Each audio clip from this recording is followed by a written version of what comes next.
muchas gracias por venir a nuestra primera charla como JP organizada. Agradecer a todos los compañeros, al secretario general Oscar. Y nada, bueno, la charla conmemoramos los 48 años de la Noche de los Lápices.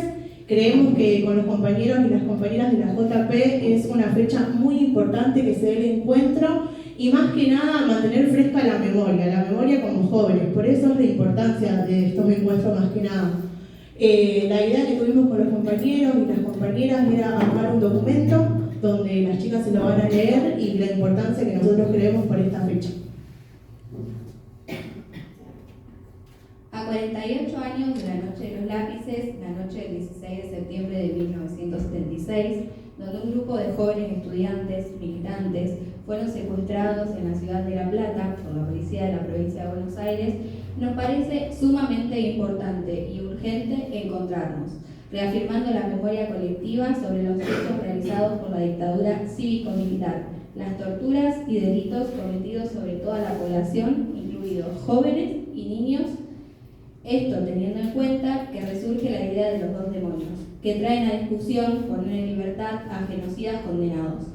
Son fechas que nos ayudan a traer al presente a quiénes fueron los represores y quiénes son, porque no cambiaron. Aún hoy, 48 años después, esperamos que digan dónde están nuestros compañeros y compañeras, qué hicieron con sus cuerpos, dónde están los bebés secuestrados, qué hicieron con ellos y ellas, dónde los llevaron. ¿Qué familias los tienen? Son todas preguntas para las que ellos tienen respuestas y eligen seguir callando y escondiendo.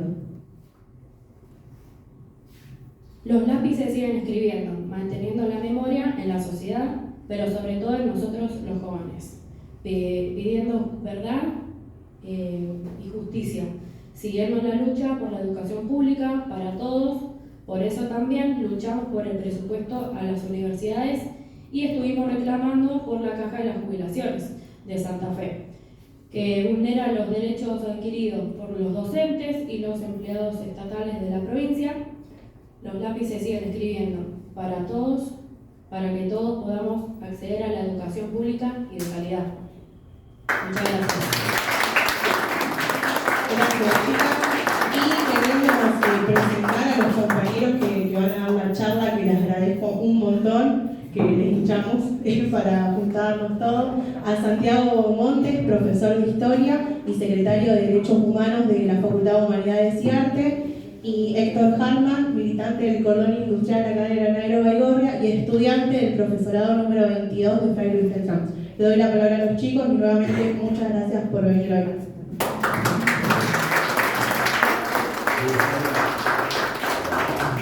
Bueno, primero que nada agradecer la invitación, me siento honrado por la invitación que me han extendido las compañeras y los compañeros de la Juventud Peronista de Granadero Baigorria, así que les agradezco. A Rocío, Vane, con quien estuvimos también organizando la charla en algunas instancias previas.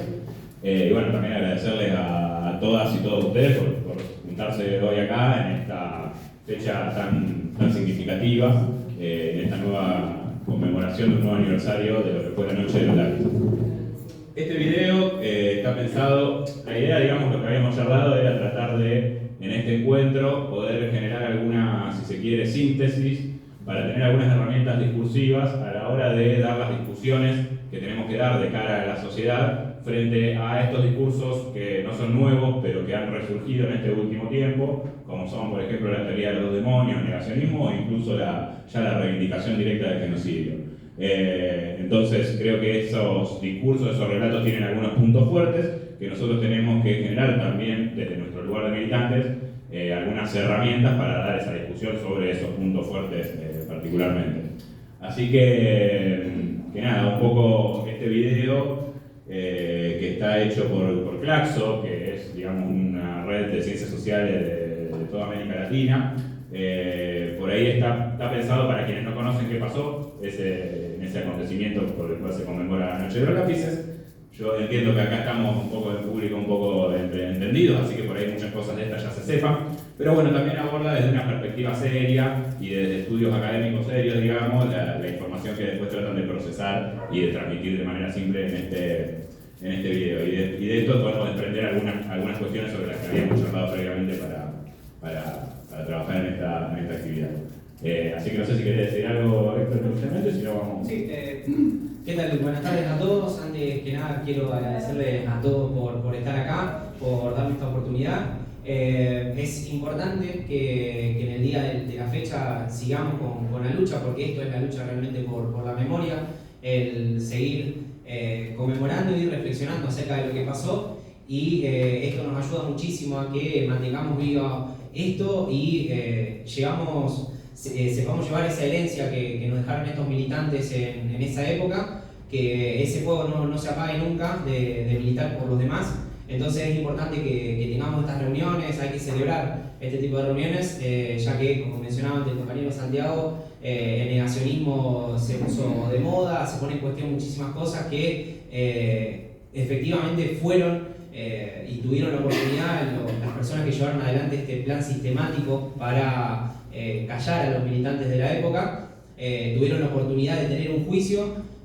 Fueron condenados y bueno, la idea de esto es tener esa pelea constante, ¿no? Y esta lucha constante de mantener la memoria viva y sostener esta herencia que nos dejaron los militantes.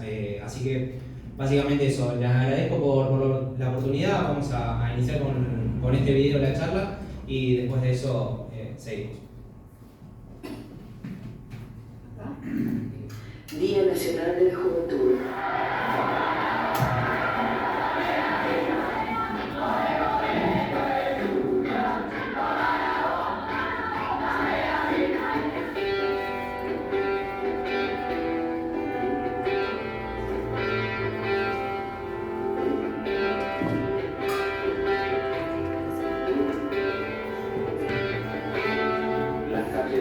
De La Plata se encontraban casi desiertas. El silencio de la madrugada solo fue interrumpido por el repentino frenado de un auto. Caminando a paso firme, el grupo de tareas de la policía bonaerense, liderada por Ramón Camps y Miguel Escolar, irrumpió en diferentes hogares pateando puertas.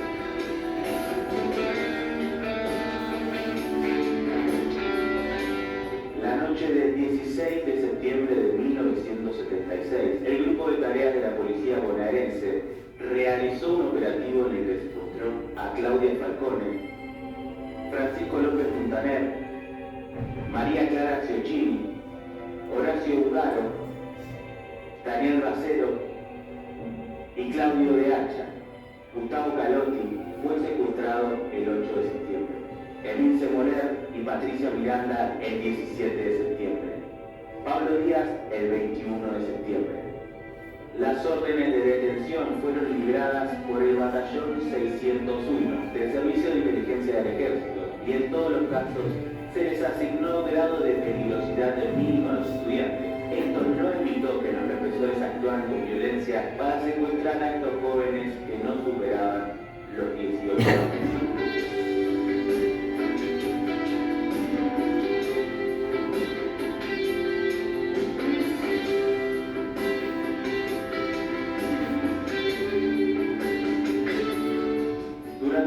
Dictadura cívico-militar, la ciudad de La Plata era una de las ciudades universitarias más importantes del país. Allí nacieron algunas de las principales agrupaciones militantes conformadas por estudiantes secundarios. La mayoría de los jóvenes tenían militancia política. Muchos habían participado durante la primavera de 1975 en las movilizaciones que reclamaban el BES, Boleto Estudiantil Secundario, un beneficio conseguido durante aquel gobierno democrático y que el gobierno militar de la provincia fue quitando de a poco, subiendo paulatinamente el precio del boleto a partir del golpe del 24 de marzo de 1976.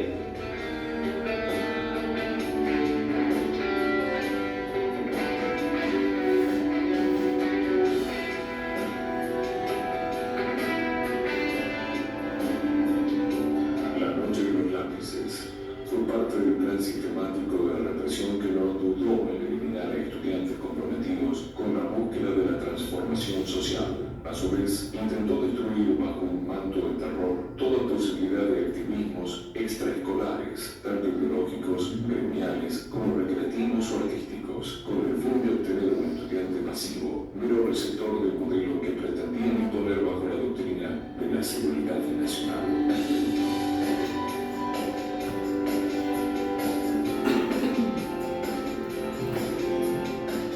Durante su secuestro, los jóvenes fueron sometidos a cruentas torturas en distintos centros clandestinos, entre ellos el Pozo de Arana, el Pozo de Banfield, la Brigada de Investigaciones de Quilmes y la Brigada de Avellaneda. Solo 4 sobrevivieron: Pablo Díaz, Emilce Moller, Gustavo Calotti y Patricia Miranda.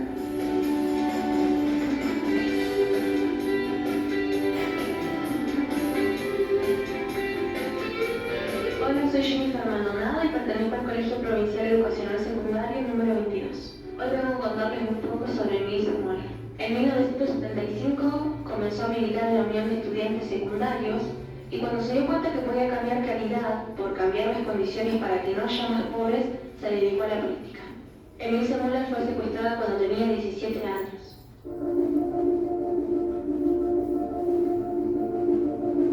Éramos jóvenes estudiantes secundarios que participábamos en agrupaciones políticas estudiantiles con intereses de cambiar el mundo de nuestro país. Teníamos fuertes ideales. Y a esa natural participación se nos contestó con la más brutal represión por la dictadura militar que nos costó torturas, encarcelamiento, la muerte, desapariciones. En todo el país son más de 200 estudiantes secundarios desaparecidos y en esta fecha es el recuerdo hacia todos ellos.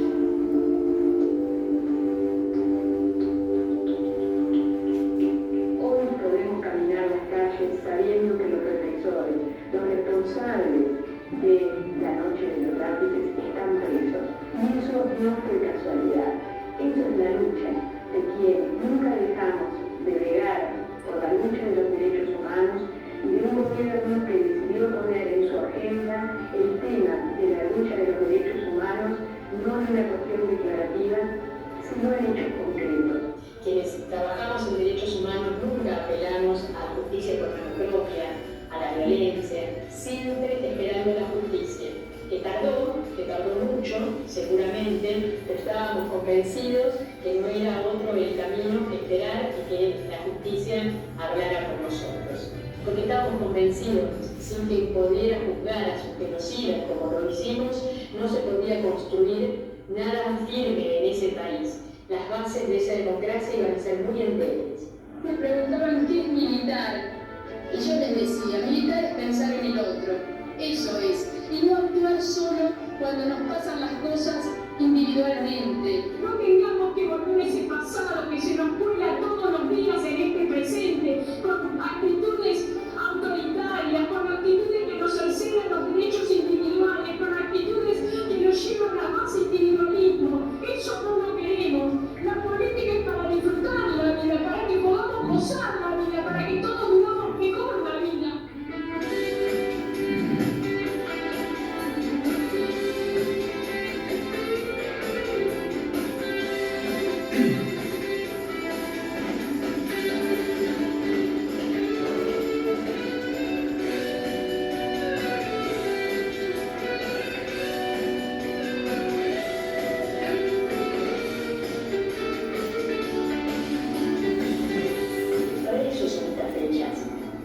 Pensar una agenda futura de reivindicaciones, que en un momento fue el movimiento estudiantil, tomas de escuelas y otras cuestiones que fuimos haciendo con nuestra agenda, con nuestra realidad. Pero hoy ustedes van a encontrar otras reivindicaciones, y eso es lo que hacen los jóvenes. Se apropian de las historias recientes y las interpretan y las resignifican en sus propios valores.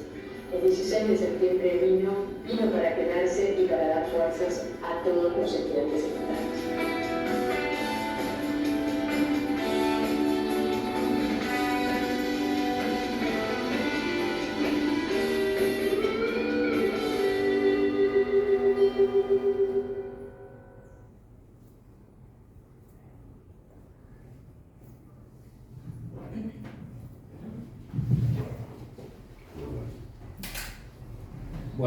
Bueno, como dije al principio, esto era para si, digamos, había algún despistado o alguien que por ahí no tuvo acceso a la historia de este relato, que es, digamos, muy conocido por toda nuestra sociedad argentina.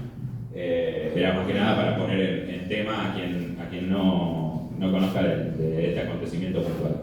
¿Por qué es tan importante este acontecimiento, donde se secuestraron a más de una decena de estudiantes militantes en La Plata y no otros, siendo que el mismo video dice que hay 200 estudiantes secundarios, por ejemplo, desaparecidos y asesinados en la última dictadura cívico-militar. ¿Cuál es, digamos, dónde está por qué este hecho es nacionalmente conocido y no otros, por ejemplo? ¿Y por qué en Rosario o Granadero Baigorria estamos reivindicando, o por qué es el Día Nacional de la Juventud, el Día de la Noche de los Lápices?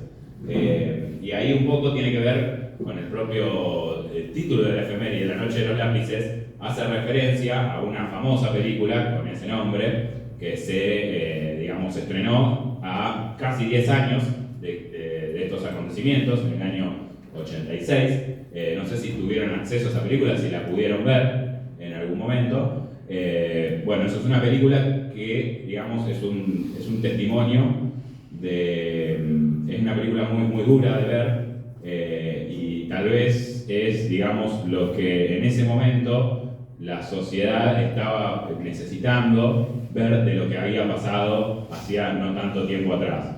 Es decir, no sé si pudieron ver la película también de Argentina 1985.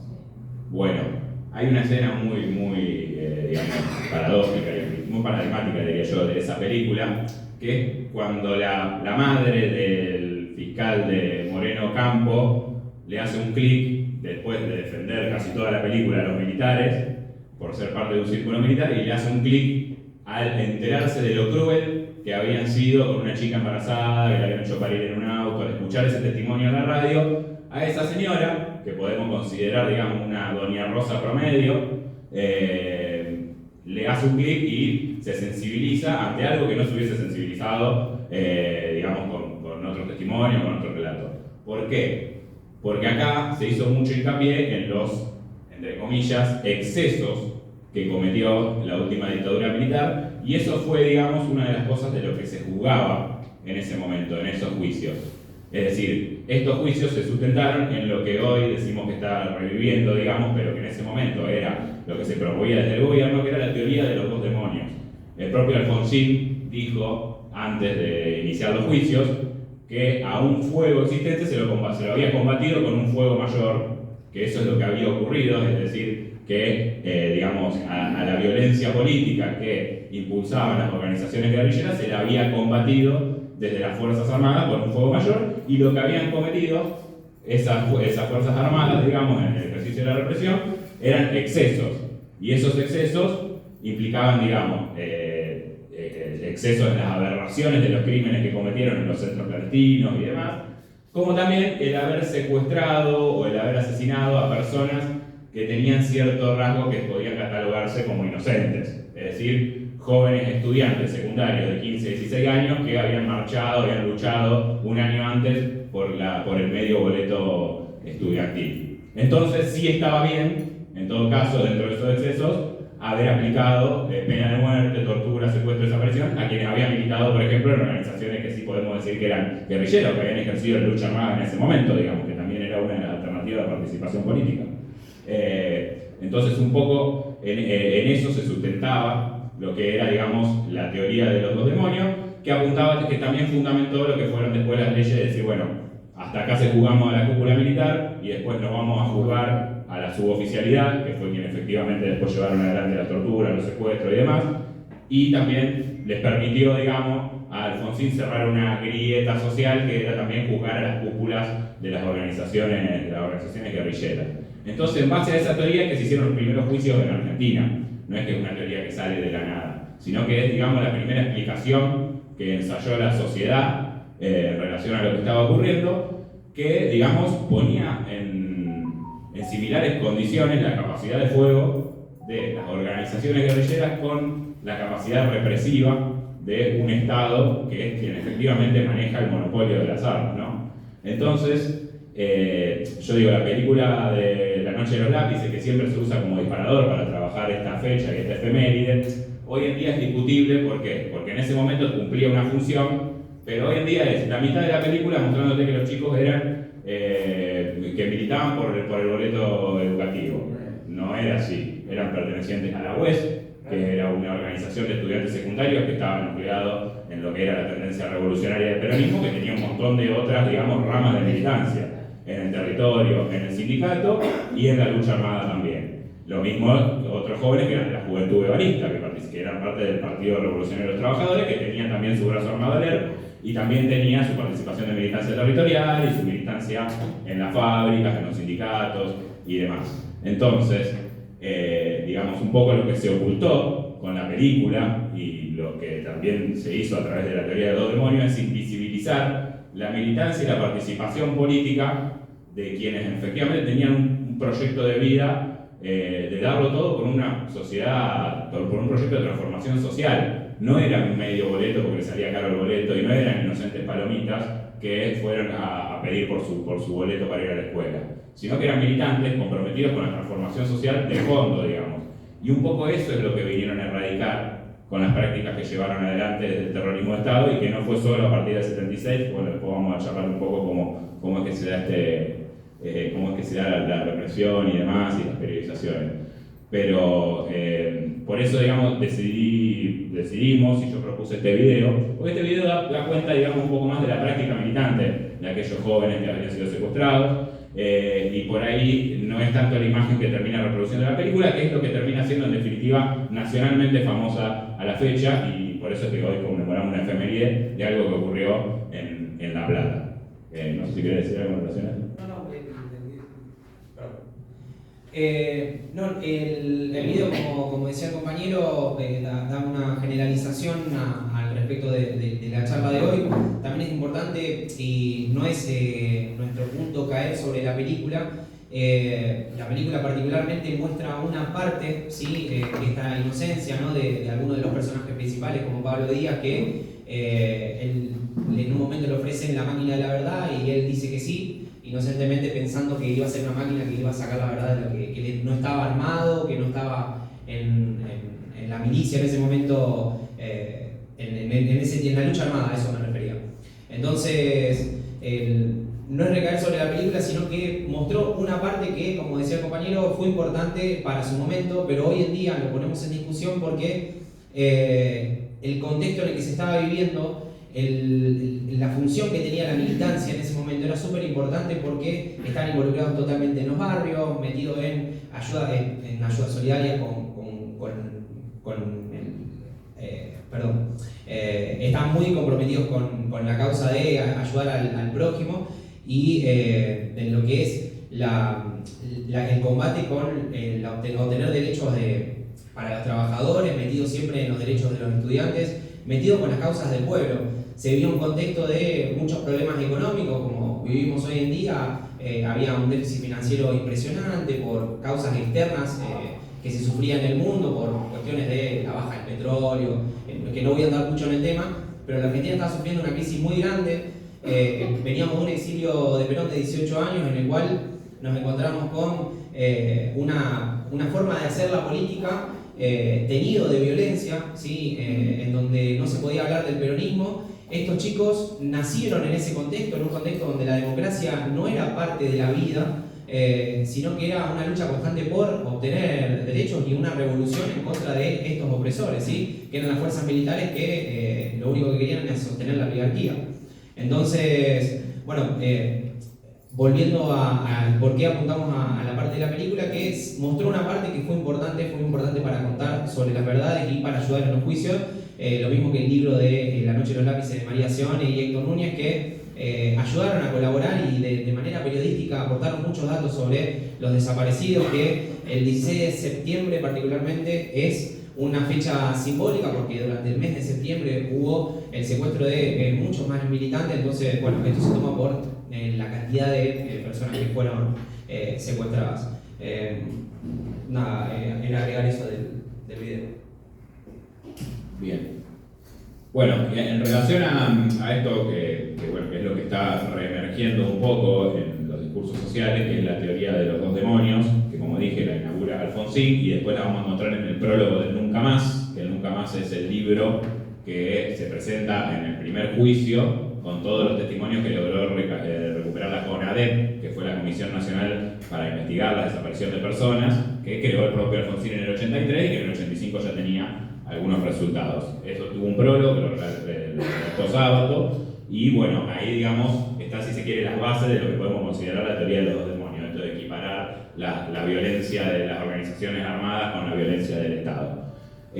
Sobre esa base, digamos, es que hoy en día se sustentan, yo creo, dos grandes discursos que son muy peligrosos, que se reproduzcan a nivel social y que se están reproduciendo y que incluso son, digamos, parte del electorado que llevó al actual presidente de la nación a la Casa Rosada, lamentablemente. Uno es el negacionismo. El negacionismo supone la idea de negar o evitar la discusión sobre lo que ocurrió, es decir, mirar para otro lado o en todo caso minimizar los alcances y, digamos, la intensidad de la cual se llevó, digamos, la acción represiva. Esto se basa fundamentalmente en una idea principal, que es la de discutir el número de los 30.000. Acá se dice, al tratar de equiparar, digamos, las dos violencias, dicen, bueno, las víctimas de la guerrilla, digamos, pues, de las Fuerzas Armadas son alrededor de 700, 800, y la CONADEP, lo máximo que llegó a juntar son 8.900 y pico de nombres. Entonces, al tratar de poner, digamos, una balanza a las dos violencias en la teoría de los dos demonios, le da letra al discurso negacionista, que lo que hace es discutir la cifra para discutir en definitiva el alcance y el impacto de la represión llevada adelante por el terrorismo de Estado. ¿Por qué se sostiene, digamos, por qué nosotros sostenemos que es 30.000 y no sostenemos que, digamos, digamos, damos esa discusión a la hora de tratar de achicar la cifra? La cifra 30.000, que es una cifra que se sostiene desde los organismos de derechos humanos, es una cifra que da cuenta de la clandestinidad a partir de la cual se llevó adelante estas acciones represivas. Nosotros no sabemos a ciencia cierta cuántos compañeros y compañeras nos están faltando. Lo que saben son los que lo llevaron adelante, porque tuvieron una estructura de inteligencia tal, un diseño sistemático de los secuestros, las desapariciones, de las torturas y demás, basado también en un circuito enorme de centros clandestinos en todo el país, en varios circuitos distribuidos a lo largo y ancho de todo el país. Entonces, quienes efectivamente saben cuántas víctimas y cuántas personas se llevaron y cuántas personas desaparecieron, cuántas personas enterraron y demás, son quienes lo llevaron adelante. Entonces, la cifra de 30.000 da cuenta de que hay una clandestinidad a través de la cual se realizó esa práctica represiva. Y por otro lado, datos más concretos para dar esa discusión sobre la cifra es que en 2006 se desclasificaron archivos de Estados Unidos que tenían acceso a la inteligencia del ejército argentino y dieron cuenta de que para el año 1978 había 22.000 desaparecidos en Argentina, 22.000 personas desaparecidas o asesinadas. Para el 78, la dictadura duró hasta el 83, y sabemos que las prácticas represivas incluso se extendieron bastante más tiempo de lo que con la vuelta de la democracia. Entonces, para dar la discusión, si teníamos 22.000 en 1978, es lógico que estemos pensando que incluso más que 30.000 desaparecidos. Y este año, en el marco del 24 de marzo, salió una página de Instagram que les recomiendo, que se llama Aritmética de la Memoria, Algoritmo de la Memoria, pero una de esas dos, en la cual arma, digamos, todo un mapa de todos los centros clandestinos de detención que hubo a lo largo de la noche de todo el país, hace, si se quiere, una estadística promedio de cuánta gente pasó por cada uno y da cuenta que la cifra incluso superaría de los 30.000 compañeros asesinados y desaparecidos. Así que los argumentos para, digamos, reducir el impacto a nivel social de lo que fue, digamos, de lo que se cuenta que fue la represión durante el terrorismo de Estado son fácilmente desentramables con estas dos cuestiones, digamos, con datos fácticos concretos, que los datos que nos brindó la inteligencia norteamericana, que ellos sí son efectivamente estos perpetradores del terrorismo de Estado, no solo en Argentina, sino en todo el continente, y también, digamos, haciendo cálculos de todos los centros clandestinos que se sabe que hubo testimonio y pasaron compañeros y compañeras por esos lugares. Entonces, me parece que es una discusión que tenemos que dar, que no tenemos que negar, porque precisamente eso lo que hace es el negacionismo, precisamente lo que hace es eso, negar también una realidad, negar un acontecimiento traumático para la sociedad, y precisamente yo creo que la construcción de una democracia, la construcción de una sociedad en la que podamos proyectarnos para adelante, tiene que necesariamente poder saldar estas cuestiones del pasado, y eso solo se va a hacer siempre y cuando haya justicia y que todos los responsables de los crímenes cometidos estén, digamos, hayan sido juzgados como corresponde por la justicia democrática. No sé si querés decir algo más con respecto a esto de la discusión. Por otro lado, ya hay posiciones más extremas, que esto ya viene de, bueno, tenemos gente que fue a visitar a los genocidas hasta hace muy poco, diputados nacionales del oficialismo, la propia vicepresidenta y demás es reconocida defensora de genocidas y tiene un grupo interesante de personas familiares y demás de genocidas, que ya directamente hacen una reivindicación del genocidio, planteando que lo que llevaron adelante ellos es una necesaria guerra antisubversiva. Es decir, adoptando un poco el discurso de los represores, lo que plantean, y esto es lo que digamos, el argumento que utilizaron quienes llevaron adelante la represión para llevarla adelante, era que, basados en dos doctrinas militares, que es una de la doctrina contrarrevolucionaria que llevaron adelante los franceses en Argelia y en Indochina, y la doctrina de seguridad nacional, que se basa en esa doctrina francesa, que llevaron adelante los norteamericanos en el Plan Cóndor en toda América Latina. Entonces, esa doctrina lo que suponía era que los ejércitos y las fuerzas armadas de los países debían entrenarse ya no para la guerra contra otros países, como era la doctrina, por ejemplo, de la Nación en Armas, que era la doctrina que llevó adelante el general Perón, por ejemplo, cuando fue comandante jefe de las Fuerzas Armadas, sino que era la doctrina de la seguridad nacional. Había un enemigo interno, que eran los subversivos, y que era un enemigo que había que eliminar. ¿Por qué había que eliminarlo? Porque era un enemigo que podía generar un proceso de revolución social y podía, digamos, acercar a países de América Latina a una posición en un contexto de Guerra Fría más cerca al de la Unión Soviética, de la Rusia comunista, que del Estados Unidos capitalista dentro de ese contexto del mapa mundial, digamos. La doctrina de seguridad nacional suponía la creación de un enemigo interno, que en este contexto fueron los guerrilleros, en teoría, y que había que eliminarlos a través de una estrategia basada en,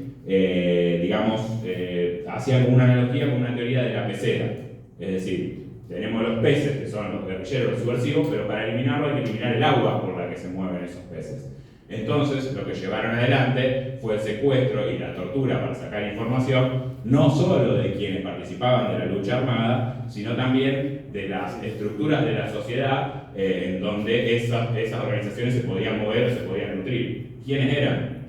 Sindicatos, centros de estudiantes de secundarios, centros de estudiantes de universidades, organizaciones secundarias, organizaciones universitarias, organizaciones sindicales, organizaciones políticas, partidos políticos, y todos aquellos que en realidad no es que cubrieran la guerrilla, sino que eran, en definitiva, los sectores o la parte de la sociedad organizada que podía llegar a frenar las transformaciones sociales que querían llevar adelante, que eran transformaciones de índole económica, que fue básicamente la base de la instalación de la política económica neoliberal en la Argentina. Entonces, a partir de esa teoría, justificaron eliminar a través de la violencia y de todo lo que hicieron, que estamos viendo acá y que vamos a seguir viendo, eliminar a todo sector social que se le pudiera oponer de manera organizada a las reformas que llevaron adelante en el plano social y en el plano económico fundamentalmente. Y ahora vamos a ver que no difieren mucho de las medidas que se está tomando desde el actual gobierno nacional, que se tomaron en la década del 90 y que se están tomando ahora desde el actual gobierno nacional. No sé si querés decir. Particularmente, y es una similitud, no solamente con las armas se mantenía el pueblo quieto, sino a través de implantar terror. Los operativos no casualmente eran de noche en la clandestinidad total, la forma de llevarlos adelante en muchos de los casos era cortando la luz en la cuadra, entrando a las casas rompiendo absolutamente todo, y lógicamente que algunos de las personas secuestradas que después los largaban y podían contar su testimonio, también había un plan para generar terror en la población, para no movilizarse, ¿sí? Para quedarnos quietos, no tener ningún tipo de motivo para movernos en nuestras casas porque podía pasar algo.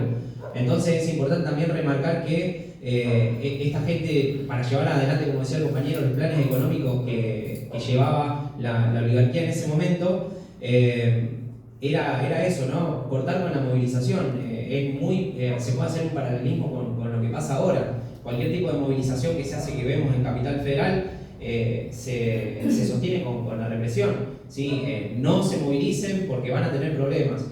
Ese es un paralelismo y nada más para agregar en este tipo de plan que llevaban adelante estas personas, si se le puede decir así, ¿no?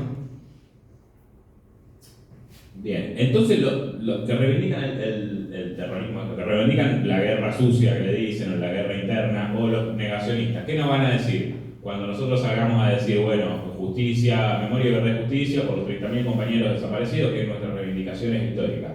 ¿Qué nos van a decir? ¿Y por qué no hablan de los militares que mataron en los atentados, o de los inocentes que murieron en los atentados que hicieron los montoneros, o de los atentados que hizo el ERP? ¿Por qué no hablan de eso?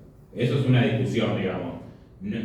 Lejos está acá de querer dar la discusión sobre si estuvo bien o estuvo mal el accionar, digamos, de las organizaciones guerrilleras en ese momento. Eso también, digamos, se respeta mucho la palabra de los compañeros que formaron parte de esos espacios, los compañeros que estuvieron tal vez en desacuerdo con las decisiones que se tomaron. Yo me manejo mucho desde el respeto de quienes fueron los actores de la época y que tuvieron que tomar decisiones en relación a lo que estaba ocurriendo en el momento. Pero más allá y lejos de querer entrar en esa discusión, si estuvo mal o si estuvo bien las decisiones que tomaron, en todo caso no es equiparable, y por eso no podemos hablar nunca de guerra, el poder de fuego de un Estado nacional que tiene el monopolio legal del uso de las armas con el poder de fuego que puede tener una organización política que las armas las adquiría, digamos, tomando un cuartel, tomando una comisaría o juntando o secuestrando a una persona para adquirir fondos para comprar armas, digamos. Entonces, si estas cosas, estas acciones son consideradas delitos, digamos que podemos, desde la política podemos decir, no, son los compañeros que luchaban por la resistencia, por la revolución, o algunos compañeros van a decir estaban equivocados. Eso no es la discusión que queremos dar, sino si estas cosas son consideradas delitos, los compañeros que llevaron adelante esas acciones debían ser juzgados dentro del marco de la ley. Nosotros tenemos un código penal que hemos trabajado como sociedad en el marco de la democracia, en el cual tales delitos tienen tantos años de prisión, no existe la pena de muerte en nuestro país. Por lo tanto, los compañeros, si efectivamente cometieron asesinatos, no tenían por qué, digamos, después ser víctimas de secuestros, desapariciones, torturas, y mucho menos todavía los compañeros que, digamos, no llevaron adelante esas acciones. Entonces, digamos, podemos discutir, digamos, nos pueden plantear la cuestión de las víctimas que llevaron de la guerrilla. Sí, por supuesto. Ahora, bajo ningún punto de vista, eso justifica todo y minimiza todo lo que llevaron a todo lo que hicieron después los militares, los paramilitares, los civiles que también colaboraron, la iglesia y demás, con los compañeros y las compañeras que se llevaron, que fueron muchísimos más de los que participaban en las organizaciones armadas. Porque también hay otra cosa que decir. En el año 75, ya previo al golpe, donde sale el decreto de aniquilamiento a la guerrilla, el operativo Independencia Tucumán, ya en ese momento, y sobre todo antes del 76, las organizaciones guerrilleras estaban prácticamente diezmadas, habían sido muy desarticuladas, porque desde fines de los 60, desde el 70 en adelante, grupos parapoliciales, entre ellos los más conocidos son la AAA, se encargaron también con la fuerza del Estado de llevar adelante asesinatos, secuestros, desapariciones y demás de quienes eran efectivamente o líderes sindicales o líderes políticos o principalmente miembros de las organizaciones guerrilleras. Entonces, para el año 76, el poder de fuego de las organizaciones guerrilleras estaba prácticamente diezmado, o si tenían algo, no era el que tenían al principio de la década del 70. Por lo tanto, lo que hicieron en el 76, y esto ya entramos en otra categoría, es llevar adelante un genocidio. Que la categoría de genocidio significa la eliminación total o parcial de un grupo de la población que puede impedir alguna transformación social de fondo. Eso es un gran genocidio que podemos conocer mucho desde los pueblos originarios a nuestro país en la fundación de nuestro Estado Nacional. La categoría de genocidio se inaugura, digamos, para estudiar el caso de los judíos de la Alemania nazi. Pero bueno, en el caso argentino lo que hicieron es eliminar a una parte parcial de la población, juventud militante, sindical, organizada estudiantilmente, partidos políticos y organizaciones armadas, organizaciones político-militares, para llevar adelante estas transformaciones sociales. Entonces lo que llevaron adelante fue un genocidio. Muy lejos está eso de ser una condición de guerra, como la plantearon ellos. Una guerra tiene que haber dos bandos, con un poder de fuego similar, con el dominio de un territorio cada uno de los bandos y dándose una disputa militar en términos más o menos estratégicos, tácticos, pero con cierto grado de variedad. Esto no fue una guerra, sino que fue un genocidio que se llevó adelante a través de prácticas represivas por parte de un Estado terrorista. Que eso es, digamos, otra de las patas necesarias que creo que tenemos que discutir, porque la teoría de los dos demonios, la principal fuerza que tiene es plantear, digamos, que existía un contexto de guerra cuando no estábamos lejos de eso. Para agregar algo más a este contexto histórico, el avance de la AAA, si puedo hablar en términos más coloquiales, el quilombo que había en ese momento en la Argentina era impresionante, tanto a nivel económico como los enfrentamientos de los militantes armados junto con estos grupos paramilitares. Este enfrentamiento provocó muchísimos acontecimientos que era habitual también en ese momento ver en las noticias que aparecía un militante acribillado, era un contexto de extrema violencia, que también a los estudiantes para asociarlo con el caso de la Noche de los Lápices, los estudiantes estaban muy conscientes al respecto de lo que estaba pasando. Como hablábamos antes, no eran personas inocentes, eran personas que tenían una noción del contexto actual muy arraigado. Entonces, en lo que respecta a cuando llegan los militares en el 24 de marzo del 76, que Videla toma el poder, toma la presidencia de manera de facto, ya se veía venir. Esto era un golpe que cada vez el Estado colaboraba más, el poder del peronismo cada vez estaba más dividido. Perón ya no estaba con nosotros desde el año 74, el gobierno de Isabel no cumplió las expectativas y, insisto, el conflicto era muy grande y por lo tanto, cómo desembocó en todo esto, terminó con lo que comentaba el compañero, con después el actual sistemático del gobierno militar. Era eso para agregar. Bien. Y cuando decimos el tema de las transformaciones sociales que venían a proponer, digamos, que llevaron adelante a través de las prácticas represivas del terrorismo de Estado, las principales fueron las transformaciones económicas, que fue, como dije, la introducción del modelo económico neoliberal en nuestro país, a través del ministro de Economía, que era José Alfredo Martínez de Oz.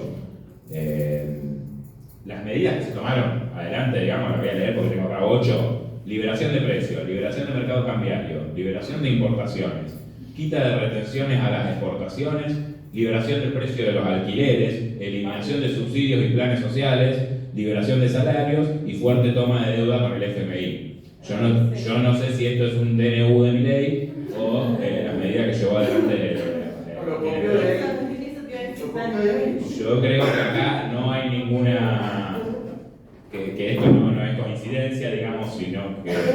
Estamos acostumbrados a plagio, o sea que... ¿Cómo? Ahí está, también en esto. Digamos, plagió el modelo económico, que además lo hace nuestro amigo Toto Caputo. Así que en apenas 15 meses, los resultados de esto, en apenas 15 meses, la deuda externa pasó de representar del 10 al 50% de las exportaciones de lo que el país exportaba, y durante los 5 años del gobierno de Videla la inflación nunca estuvo por debajo de un 100% anual, para que veamos, digamos, lo que eso repercutía después en la sociedad, que a la vez no tenía ninguna posibilidad de movilización y de organización, porque el que levantaba la cabeza, los que estaban organizados ya lo estaban persiguiendo, y obviamente la lección, y por qué se dice terrorismo de Estado, porque a partir del terror buscaron disciplinar a quienes podían oponerse a estas medidas puntuales, que lo que hacen es arruinar la calidad de vida del conjunto de la Argentina y sentar las bases para un modelo, digamos, que después nunca lo pudimos revertir. Esa es la verdad, tuvimos algunos momentos en los cuales el país pudo crecer, pero nunca pudimos revertir las bases que sentaron en este momento. La ley de entidades financieras sigue siendo la misma que la de Martínez de Oz. Exactamente. Todavía no la sacan. Exactamente, y no debe ser la única, no soy especialista en esto, pero no debe ser la única que... Exactamente. Y en el actual contexto, digamos, también tenemos este tipo de medidas y tenemos una serie de prácticas que son peligrosas y que tienen algo de correlación, sino bastante correlación con todos estos discursos negacionistas y pro-terrorismo de Estado que estamos escuchando, ¿no? Por ejemplo, la estigmatización de la militancia, el instalar la imagen de que un peronista está asociado a la corrupción a través de aparatos mediáticos que están muy lejos de nuestro alcance, la persecución judicial y los escraches a los dirigentes, a nuestros dirigentes, a nuestros compañeros que tienen la capacidad de organizar y de movilizar a parte importante de la sociedad, que esto llegó a su punto máximo con el atentado a la compañera Cristina, que fue orquestado por quienes hoy están vendiendo el país, y además desde que asumieron el gobierno hay sistemáticas respuestas represivas a la protesta social. Eso está claro, sobre todo en Capital Federal, y lamentablemente, y lo lamentable digo por los hechos de la semana pasada, el gobierno provincial de esta provincia, en la que estábamos acostumbrados por lo menos hace un par de décadas, a que la policía deje, digamos, que las protestas sociales se desenvuelvan en un marco de normalidad y de paz. Bueno, la semana pasada asistimos a un peligrosísimo antecedente que fue la represión de los docentes y las organizaciones que se movilizaron por la caja previsional de la provincia de Santa Fe en la ciudad de Santa Fe. Hubo hechos lamentables de retenes en la ruta para que no lleguen, para que no accedan a la capital de la provincia, y gases lacrimógenos que salieron de la propia casa de gobierno o de la legislatura, ahora no recuerdo, de la ciudad de Santa Fe. Gases en el cordón. Y después, como no tenían gases, eran como matafuegos desde la legislatura hacia afuera. Exactamente. Entonces hay prácticas represivas que a nivel nacional ya se vienen mostrando que son extremadamente violentas. Ya otra vez, digamos, la represión a los jubilados, una niña de 10 años totalmente contaminada por gases lacrimógenos. En Capital Federal el protocolo Bullrich se aplica si no moves 1 millón de personas a Plaza de Mayo, te aplican el protocolo Bullrich.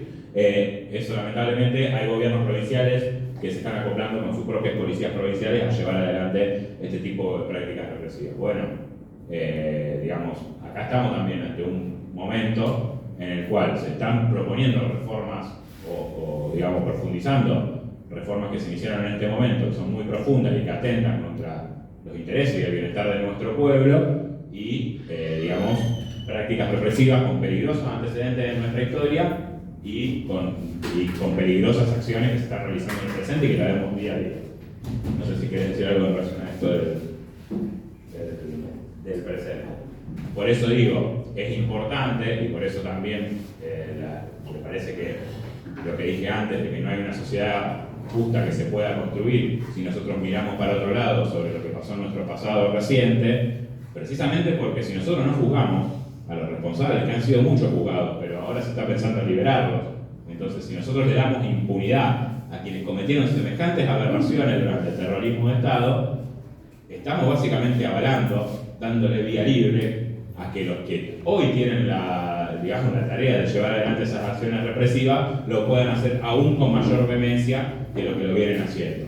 Por ejemplo, el caso de Franco Casco, que quedó prácticamente impune el año pasado, un caso de violencia institucional gravísimo, y que no hubo ni un solo condenado por falta de prueba, por toda una operación que hicieron la familia y la propia policía y el propio gobernador que asumió el año pasado, le permite que a la policía, bueno, cometer un montón de excesos, un montón de delitos en el uso de la fuerza, sabiendo que la justicia va a garantizarle la impunidad. Bueno, por eso nosotros no podemos permitir la impunidad de los genocidas, porque si nosotros permitimos la impunidad de los genocidas, se van a envalentonar quienes hoy están y, digamos, van a recrudecer las prácticas represivas que se están llevando adelante, que hoy ya de por sí son gravísimas. Sí, para agregar, mientras que hablamos de todo este contexto de represión que hay en la actualidad, reivindicando, ¿no?, también a los compañeros militantes, es una buena oportunidad para reivindicar a los compañeros militantes de acá de la zona que también fueron desaparecidos, que sufrieron también este ataque sistemático del gobierno. Estoy llevando adelante en este primer año una materia que se llama documentalismo. Estamos intentando, por cuestiones de fondo, por el momento un cortometraje sobre el operativo de las 3 noches. Acá hay casos muy resonantes, sí, el caso de Verbenas, tenemos un lugar exageradamente expuesto que es La Calamita, que es muy conocido, en donde también encontramos que falta visibilizar mucho más esto, falta mucho más contenido audiovisual. Tenemos que encontrar la manera de transmitir a las nuevas generaciones, los que somos más grandes y estamos hace tiempo en esto. Es importante que nosotros mantengamos esta lucha y que nos reposemos en nuestros jóvenes también, de que hay que empezar a hablar de estos temas mucho más seguidos. Se está perdiendo y se está individualizando lo que es el contexto. Estamos todos muy en lo nuestro, entonces es importante reivindicar estas cosas. El documental, que yo le llamo documental, yo quiera que lo podamos hacer así, que no sea solamente un cortometraje, habla sobre 7 compañeros que fueron secuestrados en las localidades de Frelio Beltrán, San Lorenzo y Puerto General San Martín, que en el caso de estas personas, de estos 7, uno secuestran el cuerpo porque estoy hablando de Zoquete Funes, un chico de 20 años que, alertado y sabiendo que el día 20 de julio lo iban a buscar, esa misma noche lo iban a buscar, él durante el día, en vez de retirarse, lo que hace es se queda en el domicilio sabiendo que si lo venían a buscar y él no estaba, probablemente se lleven a alguno de sus familiares. Efectivamente, el día 20, durante la noche, lo intentan de secuestrar, lo esposan. Declaraciones de los familiares hablan, en parte de lo que se declaró en el juicio, es que él lo que se resistió y uno de los militares lo mira de frente y le dice: qué bueno que al fin encontramos a uno que no llora cuando se lo quieren llevar. Después de eso empiezan a forcejear, sale corriendo a la calle y le disparan por la espalda, donde termina cayendo sin vida.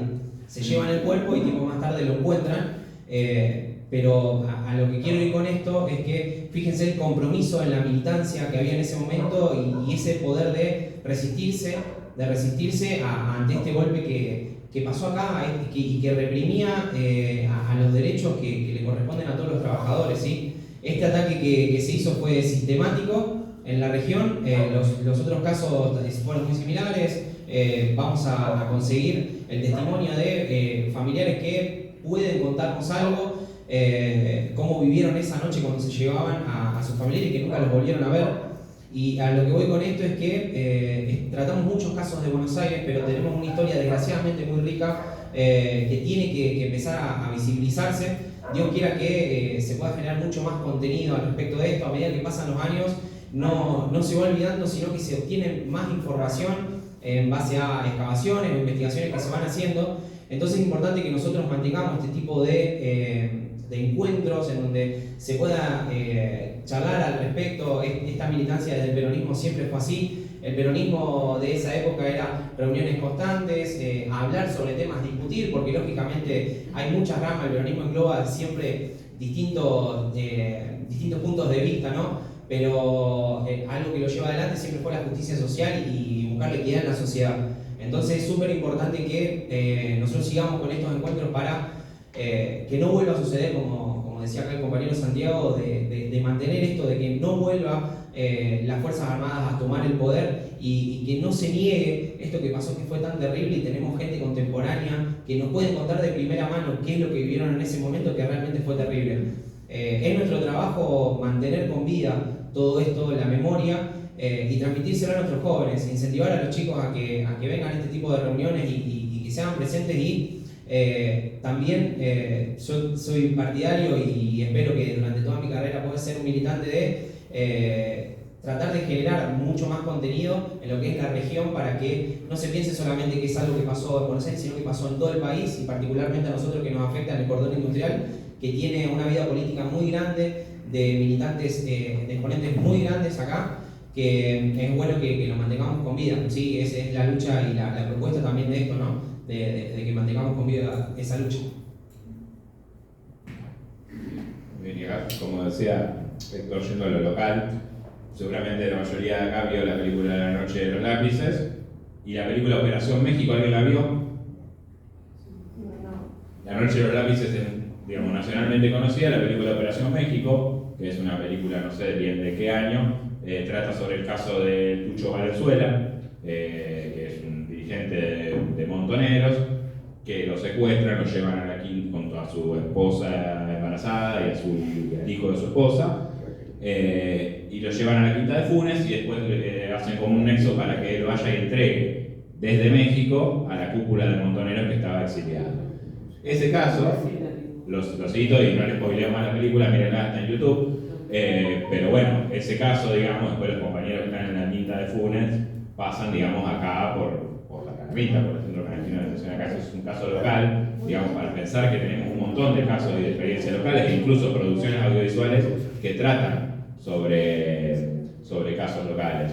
Y bueno, no es menor señalar, digamos, que acá tenemos un ex centro clandestino de detención, tortura y exterminio, que, digamos, no está pudiendo ser siquiera señalizado, no hay forma, digamos, o sea, no se está pudiendo avanzar en la recuperación. Hay una ley desde el año 2011 de sitios y espacios de memoria, que establece que eso tiene que formar parte, que tiene que de alguna manera ser apropiado por el Estado y que el Estado tiene que financiar políticas públicas de memoria, de mínima señalización, y si se puede refuncionalizar el lugar para hacer visitas guiadas y contarle a la sociedad lo que ocurrió en ese lugar, es lo ideal, digamos.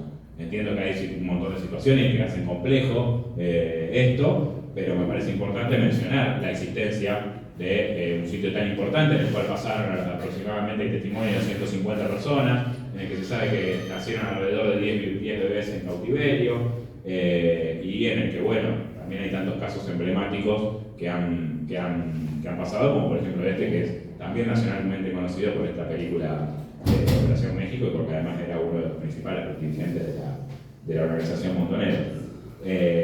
Así que bueno, yo sé que existe un colectivo acá que viene llevando adelante hace bastante investigaciones y trabajo sobre este sitio, que incluso tienen dentro de ese trabajo desarrollaron algo que fue un sitio de memoria virtual de la Calamita, Documenta Baigorria, que ellos, bueno, tienen una página de internet en la cual, bueno, pueden contar la historia del lugar y hacer, si se quiere, algún recorrido virtual, ya que, digamos, el lugar vive gente y demás. Pero bueno, también está bueno como herramienta ese sitio para que también se les pueda contar en estas fechas y en la que consideren, digamos, la historia de lo que ocurrió, no solo a nivel nacional, sino que también podemos, incluso en la localidad de Granero de Gorre, tener un testimonio cercano, o muchos, en realidad muchos testimonios cercanos. Así que yo no sé, la idea también es abrir un poco el debate y pasar el micrófono para que charlemos entre todos y todas, ya que es un tema que podemos estar mucho tiempo charlando y discutiendo y demás. Pero bueno, también para escucharnos entre todos, porque hay un montón de aportes que seguramente se pueden hacer, así que nada, no tomamos más no hacemos más el monólogo. Bueno, gracias igualmente por venir.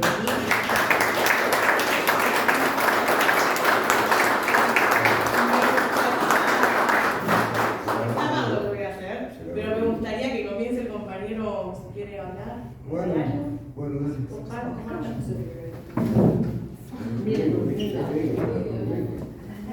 ¿Te paramos? ¿Te cuenta hablar? Sí, justo. No, lo único que te voy a decir es que después estaba hablando acá, de los juicios, como el asunto. No se pudo llegar, digamos, a citar a Pajarito Suárez Mason, que era el comandante de la batallón 601. Vos fíjate que en la película estaba muy apretado el asunto, la parte estaba vivo, no se lo pudo llevar a juicio. La otra de que cuando se arma, juntan los cuadrones de la muerte, López Uprán, que estaba a cargo del círculo militar, que estaba con Arquindegui, Suárez Mason y todo lo demás, se esperaba que el día de mañana los citaran, no murieron impunes. Y ellos fueron los que lo fueron a buscar a los franceses para hacer toda a la escuela de Panamá, para que se haga toda la parte de contrainteligencia. Bueno, de la parte de acá, de esta zona de acá, que también está denunciado en los juicios, los primeros juicios, había una casa que estaba pegada, muy bien lo que dijiste vos, que hay 680 centros clandestinos de detención, sin contar los lugares del centro de paso. Vos fíjate que en la causa Guerrieri se vio una casa que estaba en un colegio salesiano, que también fue incorporado, digamos, en la causa, el Castillo, otro lugar del centro clandestino de detención, la Española, otro centro clandestino de detención, está señalizado, hay gente que va a declarar también, pero ¿viste? Fueron como si fueran lugares de paso. Si date cuenta la cantidad de compañeros que directamente todavía falta averiguar. Por supuesto, la impunidad normal de los jueces, que por ahí lo toman, lo sacan de acá, se lesionan ellos. No sé para qué. Vos lo que decía de acá, recién lo que comentaste, que lo que sacan de la gente de la Quinta de Julio lo pasan a la escuela Mañaco. Bueno, la escuela Mañaco, el que era el director Bertotti, el que apilaba el arma, la ponía en cajones de bala y figuraba que había permiso. Esa escuela yo lo tomamos. Vos fíjate cómo es la historia. No sé si el turco recordará cuando me acompañó ¿te acordás en los juicios cuando declaré que había uno de gendarmería que lo saludé? Refoco era, después de los años se hizo personal policial de aeroportuario, tal y cual. Tomamos la escuela a la mañana y ahí vimos un montón de cajas completamente que decían que era tornillo y había. Vos me preguntabas una cosita, viste que estábamos hablando ahí. Yo soy un preso político, tengo un hermano desaparecido. Toda la familia mía fue secuestrada en el 76, toda. Bueno, ¿está bien? Entonces vos fíjate una cosita, que toda una vida no se ha comentado también todos los homicidios que hubo directamente, que lo sacaban de los centros y no lo mataban. Nunca se contó todo eso. Bueno, tuvimos la posibilidad acá para denunciarlo, mandarlo de vuelta a la cárcel, al Ronconás, el 4 de julio, y que si hubiera habido una causa buena eran 200 y pico de muertes. Y sin embargo, lo que te habla, pues nunca, ¿entendés? Con historia le pude poner prueba de lo que prácticamente, ¿viste? Como si fuera una historia de vida, lo que fue después cuando estaba libre directamente a lo que yo laburé, digamos, y que lo pude investigando, por eso lo podemos manejar, así no el tipo estaba libre. Era más fácil, pues Mosés, que era, digamos, era cómplice, pero no tanto. Participaba de los secuestros, tantas cosas, pero no tanto torturó. Y sin embargo, bueno, también, de vuelta allá, y hay dos personales policiales que también lo mandamos adentro, después que declara directamente, bueno, que se hace la audiencia imputativa del Ronco, que también pertenecían al policía. Además que esta gente, digamos, que esto, no solamente que fueron compañeros, digamos, el Ronco no solamente mató compañeros y de toda la índole, ¿cierto? Sino que ellos mismos mataron comisarios, mataron policías de los mismos ramos que tenían contacto con el compañero tenido desaparecido. Bueno, así que se pudo comprobar que había por lo menos 20 policías entre comisarios y agentes. ¿Entendemos historia? Así que todo es toda una ensalada de lucha, ¿viste? Que hay que llevar tanto, ¿viste? Que llevar. Yo acá cuando la primera reconocimiento que hicimos acá en la Calamita, hacia la primera vista, porque hacía años que la había sentido, pues yo quería llegar ahí, pues yo me acordaba de cosas. Pude llegar y cuando vi semejante predio, así ya no me vaya, ¿viste? Ahora como si fuera grandote. Acá entraron como 500 personas, digo, por ese suculento predio que hay. Primero decían que no, que habían entrado 40, no puede ser, digo, semejante estructura por otro lado, que está más. Y a la corta larga se puede comprobar lo que había más. ¿Entendés cómo estoy ya? Y como todo hay que seguir luchando nomás y reivindicando y estar en los momentos que haya que estar y no tener nada, digamos, que te den, bueno, una dirección, una plaquita, no. La mejor vía es ir a los juicios, denunciarlo allá, para que la paguen de por vida, ¿viste? Porque lo que hagan, después que lo metan preso, es su vida, pero por lo menos algo. Sabe que muchas veces los compañeros no lo pueden tener.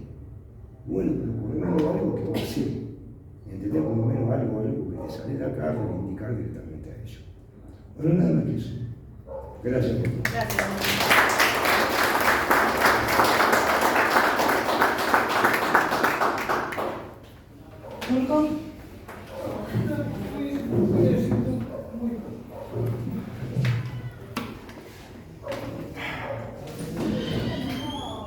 Bueno,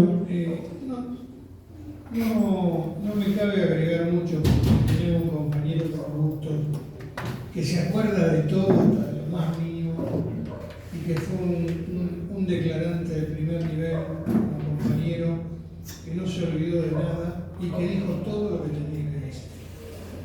Yo también fui desaparecido, fui secuestrado.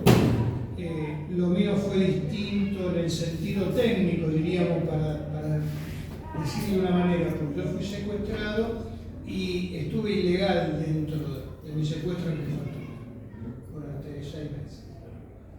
El compañero tuvo cárcel legal, ilegal, tuvo toda la que un ser humano bajo las pezuñas de estos bárbaros, de estos animales que tuvimos de gobierno en el 76, gobierno entre comillas, digo, porque no podía haber gente más sádica. Más sádica, de que te viene la palabra. Sádica. Bueno, lo que yo quería decir era que volver a la época nuestra, actual. Estamos viendo en estos momentos actitudes de este gobierno, entre comillas, democrático, que no lo es en realidad. Es un gobierno, es una democracia condicionada, se le llama de esa manera, porque actúan de una manera similar a una dictadura con tinte democrático. Hablan de parlamento, tienen diputados, tienen senadores y se manejan en todo sentido como una dictadura. Porque vos te das cuenta, por ejemplo, lo digo, cuando fueron a visitar a la cárcel a los presos políticos, entre comillas, a los asesinos que ya fueron condenados, Astiz, todos los tipos que conocemos y que vimos en la prensa, en la televisión, todos esos tipos ya fueron condenados y por delito de lesa humanidad, que significa que no se puede volver a revisar el caso de ellos a nivel mundial y a nivel nacional y a nivel latinoamericano. El caso de ellos ya está, es cosa juzgada. Y los tipos insisten. ¿Por qué insisten? Porque saben que tenemos una democracia muy floja y tenemos políticos muy vendidos, tenemos políticos que se venden por nada al mejor postor. Entonces por eso insisten. Y han buscado un recoveco para meterse y volver a cuestionar los juicios del 83. Y los jueces, Turco. Fundamentalmente los jueces que quieren pagar directamente con la pena, digamos, de un preso común de 70 años, lo quieren así igualar directamente con un genocida. Y el otro tema, y con esto termino. Ponete el micrófono más arriba, todos estamos filmando. Sí, pero se escucha. No. El otro tema que quería, por último, para terminar, es que en el 83, cuando se juzga a todos estos tipos, se logra, con toda la sociedad, con todos los partidos políticos, un acuerdo democrático de convivencia en la Argentina. Esto por eso mismo no se puede volver a rever el caso de todos estos tipos, de todos estos asesinos. No se puede volver a rever porque ya está juzgado y se logró en ese momento que toda la sociedad argentina viera, visibilizara, juzgara y acordara que esto no podía volver a pasar en Argentina. Eso es lo que ellos quieren cambiar. Lo que nosotros tenemos que hacer es seguir luchando para que esto no cambie, porque de lo contrario van a volver a golpear en el momento menos pensado. Están para eso, se dedican a eso y tienen a toda la oligarquía argentina felicitándolo, dándole prensa, apoyo logístico, empresas que los bancan y los ayudan y los apoyan. No digo más nada.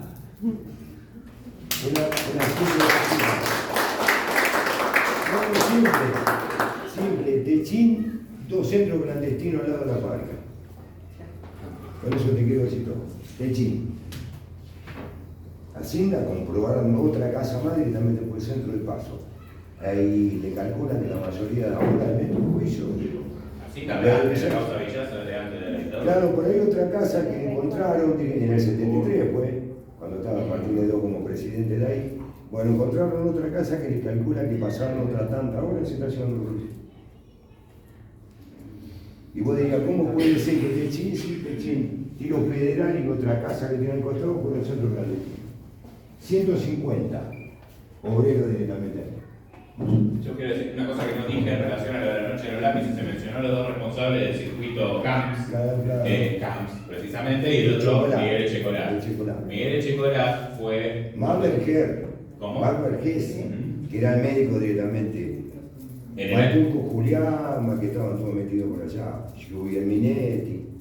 En el año 2003, porque hoy justo había una efeméride muy importante que es la desaparición de Julio López. En el año 2003, cuando el compañero Néstor Kirchner decide por una política de Estado declarar una nulidad de las leyes de impunidad, que son las que permitieron, digamos, que los que habían sido juzgados los indultaron. Y encima que antes había que pedir perdón también a ellos. No se podía volver a juzgar porque se había dado la ley de punto final. Entonces esas leyes fueron declaradas nulas por el presidente de la Nación, la justicia avaló esa nulidad y ahí comenzó un nuevo proceso de juicio en el que no solo se juzgó a las cúpulas, sino que se empezó a juzgar a los responsables de los circuitos represivos. Y entre esos, el primer juicio que se llevó adelante fue a uno de los principales responsables del circuito Camps, que fue Miguel Echecolás.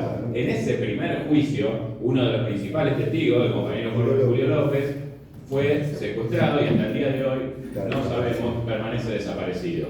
Entonces, fíjense también el poder de fuego que tienen estos tipos, hasta el día de hoy, tuvieron en ese momento para amedrentar y para disciplinar a aquellos que podían ser testigos en los futuros juicios.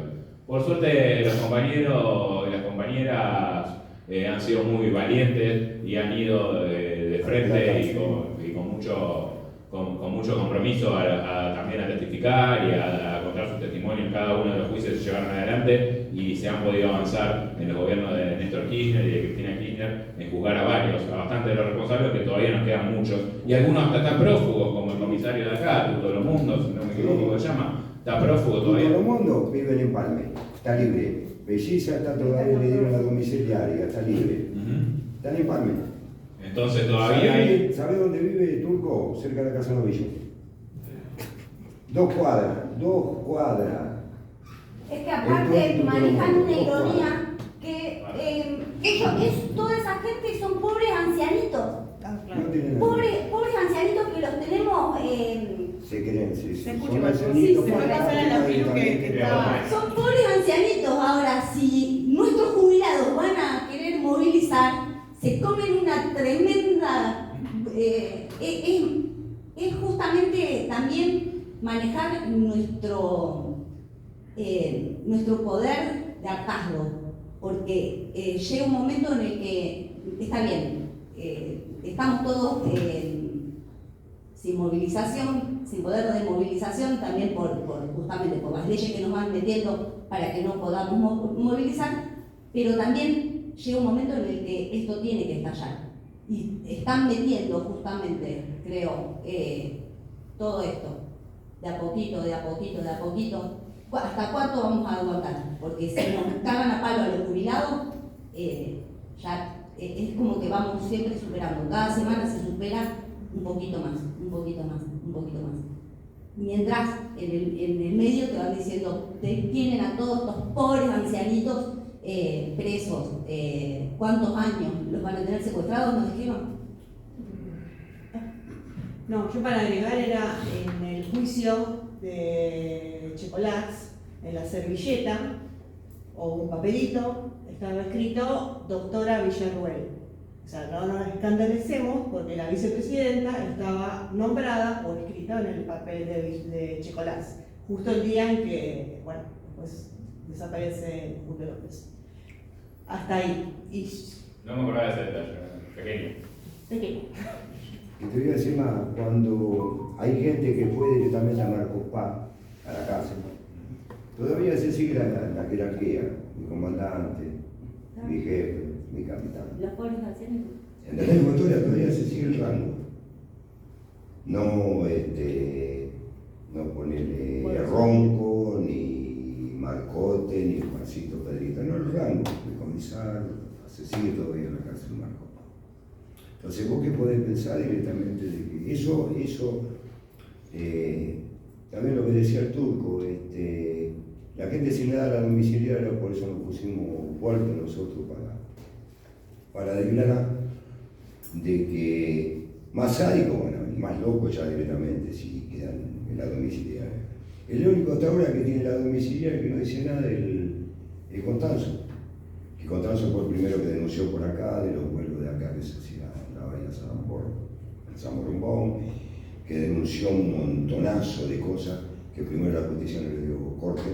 El mismo Carlos Racetti, un día que lo puede entrevistar, tranquilamente lo atendió, lo prohibimos, el mismo Juan Evanzo lo puede entrevistar también, que dio nombre también de todo el personal de inteligencia que después fue usado en el juicio. Y el único hasta ahora que está Mancero santiagueño. Yo lo hice, bueno, lo pago tal y tal cosa, pero estos hijos de puta, otra cosa no se lo puede decir. No hablan, yo lo tutorié para que diga dónde estaba ese día de la audiencia. Le digo, vos mataste a mi hermano. Le digo, vos mataste a fulano. Me tomo, viste, cuando vos estás prácticamente. Sí, y corro la mesa, pongo la silla, le hago un careo, le digo, yo te conozco porque tus compañeros son fulano. La parte logística, le digo, escuchame una cosita, te siguen apañando. ¿Entendés? Como estoy, están con vos, yo sé que están con vos. Le digo a los jueces que me acompañaran directamente a la casa de cada uno de ellos, los conozco. Son 20 años de laburo, no es un día, 20 años, que yo me he metido en la causa de los leones, ¿entendés? Pude averiguar un montonazo de cosas. Me implementé los juicios. Por eso lo digo, al Ronco 3 veces me metí en cana. No una 3 veces.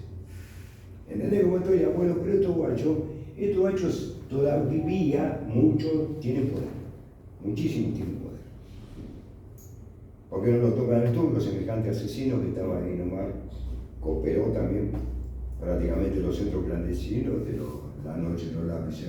Giulianetti, tremendo asesino, PCI, que era GPI, ¿por qué no me molestan? ¿Dónde? Tienen un poderazo ellos, no lo tocan. ¿Entendés? Lo deben tener como tipo Zelda VIP, ¿viste? El poder, claro, lo deben tener. ¿De dónde vienen? Eso, pero viste que ellos no piden la domiciliaria. En la última foto, pero primero no se había tirado ni el turco Julián, ni Coso, ni Giulio Menetti. Ahora sí apareció con estos que pueden haberlo, estos diputados. Ahora apareció. Marcote apareció ahora. El mayor degenerado directamente con los servicios de información, mayor degenerado. Porque primero fue Marcote, después fue Carlos Gómez y tercero fue directamente Ron Colán, los más grandes violadores directamente del servicio de información. Aditivo que cura. Cura, sí. Y el segundo era Carlito Gómez, allá. Su comisario de la policía. Yo iba a agregar que no nos olvidemos de la complicidad de la iglesia. No, total. Volátil. Por ejemplo, en Casildas, Volátil. Citeri murió impune. Y bueno, pero tenía comunicación con Volátil. Tenía comunicación. Claro. No nos olvidemos de eso, de que la dictadura fue cívico-militar y eclesiástica, porque tuvo mucha complicidad en la iglesia y muchos de ellos murieron impunes. Por otro lado, yo quería agregar, con esto de la visita de los diputados a los genocidas, que no solo nos quieren vender que son unos pobres viejitos, sino que además que muchas y muchos de los que entran a visitarlos son tan jóvenes y nacieron después que no tienen por qué conocerlos y no tienen por qué saber la historia. Y a mí me parece que, bueno, yo tampoco viví la época de la dictadura, no era militante en ese momento, tengo 56 años, para entonces tenía 11 años. Tengo grabados los vuelos, los apagones donde sobrevolaban como un recuerdo de la infancia, ¿no? Más luego me hice militante en los 90, es decir, no fue necesario para ser empática, para ser militante, para poder comprometerse, ni haber sido torturada, ni haber sido desaparecida. Me constituí militante de derechos humanos y lo sigo siendo. Entonces me parece que nuestro compromiso mayor justamente es poder transmitir a los jóvenes permanentemente, así de boca en boca, como lo hacen los compañeros, además de poder usar las redes y otros mecanismos de comunicación que no había, ni siquiera en los 90, digamos, pero que eso no impidió una cadena de transmisión entre las viejas o las anteriores generaciones y quienes nos paríamos militantes en los 90, que hubo que parirse militante en los 90 también, ¿no? Cuando nos decían, basta, se terminó, no hay más ideología, vino el neoliberalismo de nuevo, muy parecido a lo que estamos viendo ahora, pero me parece que el compromiso, además de la lucha permanente, de poder ser por delante de los viejos y por delante de las universidades que tienen que seguir siendo públicas y gratuitas para que los hijos de los trabajadores y de las trabajadoras puedan seguir estudiando en las universidades y se llenen de pueblo. Me parece que el compromiso más fuerte que tenemos que asumir como militantes es poder seguir siendo transmisores y comunicadores directos de lo que no queremos que vuelva a pasar, pero nunca más, porque ya dijimos nunca más, y lo vamos a seguir diciendo, nunca más. Así que bueno, yo quiero terminar diciendo Jorge Julio López presente ahora y siempre. Gracias.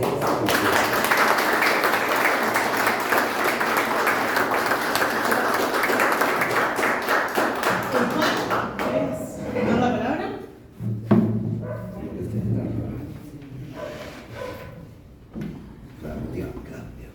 Yo voy a comentar una cosa que habría que ampliar el contexto teórico o el contexto histórico de por qué vinieron las dictaduras en Argentina y ver que el origen de todo es la aparición del peronismo en la década del 40, que ya cuando se estaba yendo a la gente del acto del 17 de octubre, hubo un primer muerto que se llamó, creo que Wilson Pasaponti, que lo balearon desde el techo del diario de La Prensa, ahí frente a Cabildo. El diario Crítica.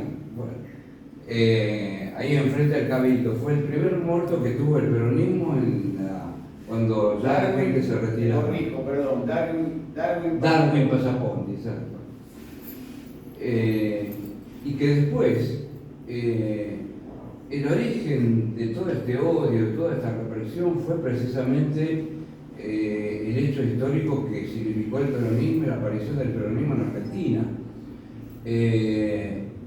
Eso es lo que marca después las distintas apariciones de los golpes militares, de la aparición del ejército represor y de persecución. Además, el otro contexto mayor que siempre hay que tener en cuenta cuando uno hace un análisis histórico es el contexto internacional, que a partir también de la década del 40 que se empezó a dar en América Latina, de procesos de liberación, ¿no? con grupos guerrilleros de la izquierda, la aparición de la Revolución Cubana, todo eso estaba todo interrelacionado y que fue creando una conciencia, una mentalidad de liberación y de revolución y de levantamiento en contra de los norteamericanos y en contra de las distintas oligarquías nacionales. Ese es el contexto que aún hoy existe.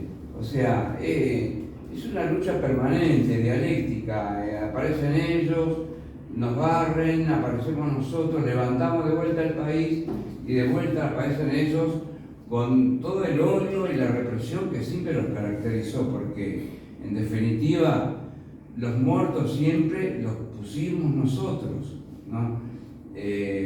Villarroel tendría que lavarse la boca de hablar de los muertos que ocasionó la guerrilla. No, nada que ver de los muertos que los distintos golpes militares en Argentina produjeron en el sector popular, ¿no?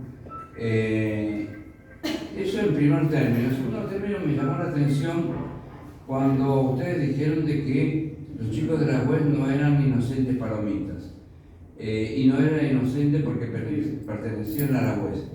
La UES era una organización de secundarios, era como una rama de la organización Montoneros, pero no eran guerrilleros y no tomaban las armas, sino que hacían su trabajo como adolescentes en el colegio secundario.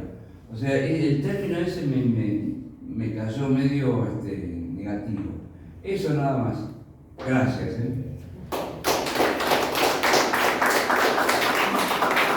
¿Alguien más quiere tomar la palabra?